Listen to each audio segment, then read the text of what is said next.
दोस्तों, एक बड़ी खबर निकल कर सामने आ रही है एसटीईटी से संबंधित।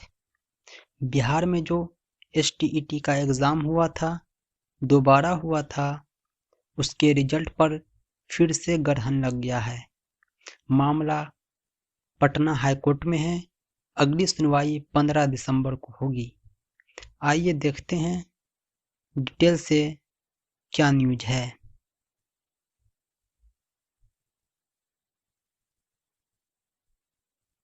पटना हाईकोर्ट ने अगले आदेश तक ऑनलाइन एसटीईटी के परिणाम घोषित करने पर रोक लगा दी है।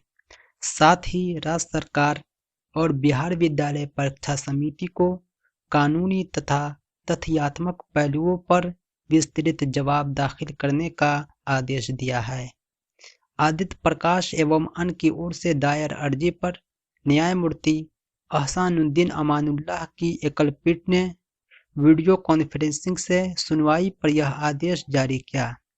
इसके पूर्व आवेदक के वकील ने कोर्ट को बताया कि एसटीईटी ऑनलाइन लिया गया है, लेकिन ऑनलाइन परीक्षा के लिए किसी प्रकार का सिलेबस जारी नहीं किया गया, जबकि ऑनलाइन परीक्षा के लिए बोर्ड ने राज्य सरकार को सूचित कर दिया था और राज्य सरकार ने परीक्षा को मंजूरी भी दे दी।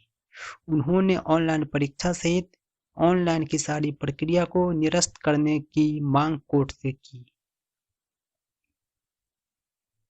वहीं राज्य सरकार तथा बोर्ड के वकीलों ने इस मुद्दे पर विस्तृत जवाब दाखिल करने की गुहार कोर्ट से लगाई।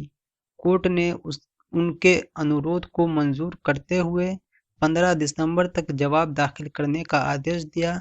साथ ही मामले पर अगली सुनवाई की तारीख 15 दिसंबर तय की। यानी 15 दिसंबर तक बिहार विद्यालय परीक्षा समिति को और बिहार राज्य सरकार को एक अर्जी जवाब देना होगा पटना हाईकोर्ट में।